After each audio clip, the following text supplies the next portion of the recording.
Hey guys, my name is Mukul and today I'm gonna talk to you about how to find sales rep and closers if you are running a high ticket offer. Okay, first of all, before I go dive into my entire video, I wanna ask you one thing. Is this something which you are looking just for short term or long term? Okay, because for short term, you don't need a sales rep. You can do it by yourself. And I personally feel that you will have more work to do when you're doing short term.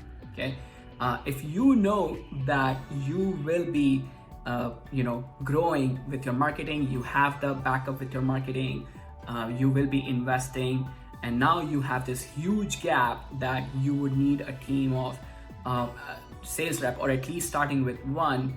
My recommendation is I'm gonna talk to you about where to find them, and number two is what kind of qualities you should look for. So where to find them, there are multiple places on Facebook groups which are totally catered only to sales reps. Okay, there are many gurus out there who teach sales, and these sales reps they look for opportunities, so they hang out in different groups. I have a Facebook group and it's professional remote closing. That's not the name, but that's whom I teach. Like, I create professional closers, right?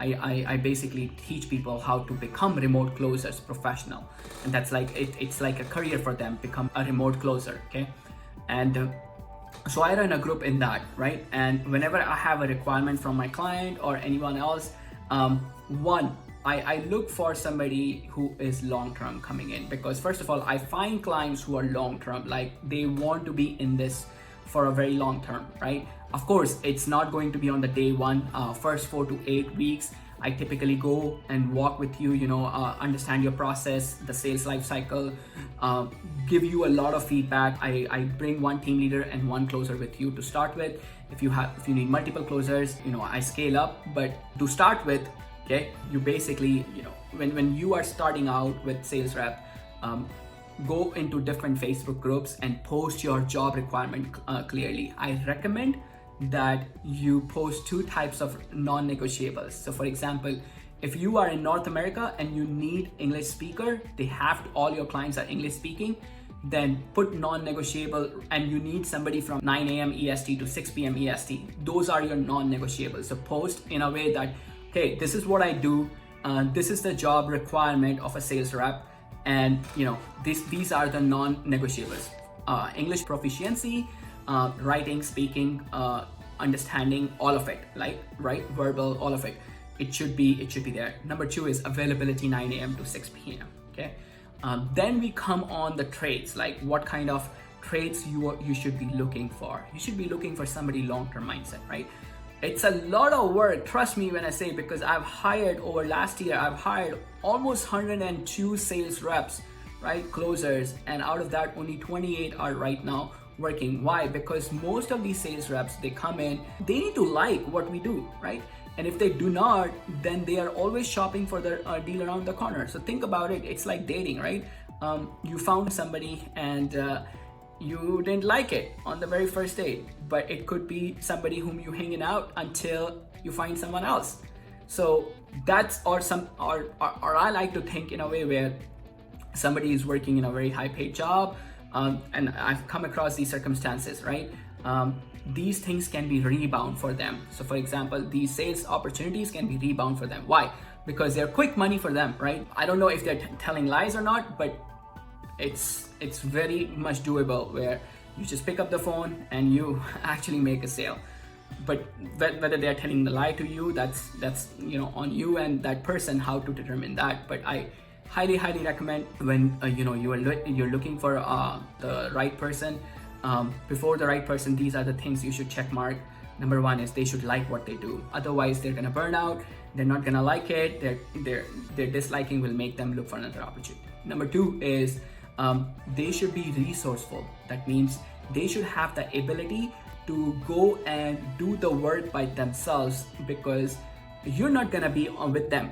They'll be on the call with them. They will be seeing the leads and everything. You will be doing your own thing of SEO, marketing, and dealing with other different things. Since you are an entrepreneur, you're wearing different hats and you have no time to actually micromanage, and you shouldn't, I think, right? When you find that person, you don't need to, in fact, micromanage.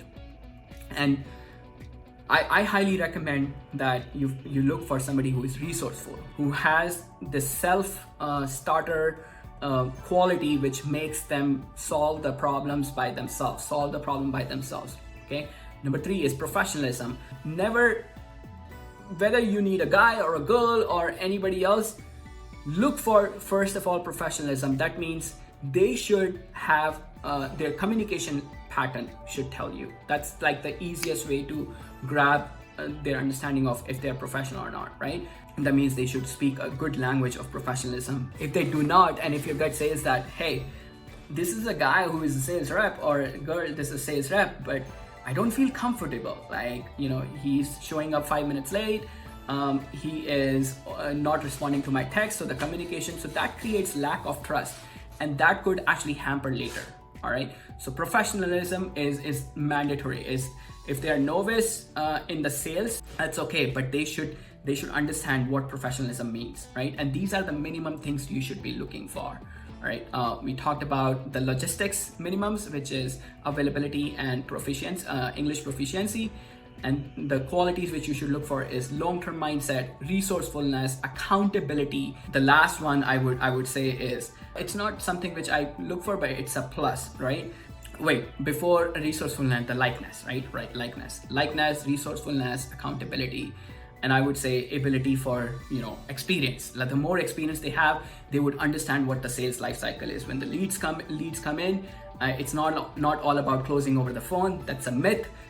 There is a huge process involved, which is pre-reaching out to them. Nowadays, Calendly text automatically text them, but there is a personal touch when a closer reaches out to your potential customer, ensures that they are all set to go, and then there is a follow-up process if the leads is not closed, handling objection, all of that. And all of that I teach in my course to actually the closer. So all of my clients, they can tell one thing about me is I create a thriving culture, I create professionals, and the results, they show up in the end. And one thing which most of my closers in my team do not have an issue is the money issue. They do not have the money issues. They truly have adopted the mindset of building this as a career, and the money just becomes a side product. Hope this helped. If you have any questions, reach out to me on my Facebook group. Let me know what all other questions you may have. And till then, I'll see you in the inside. Take care.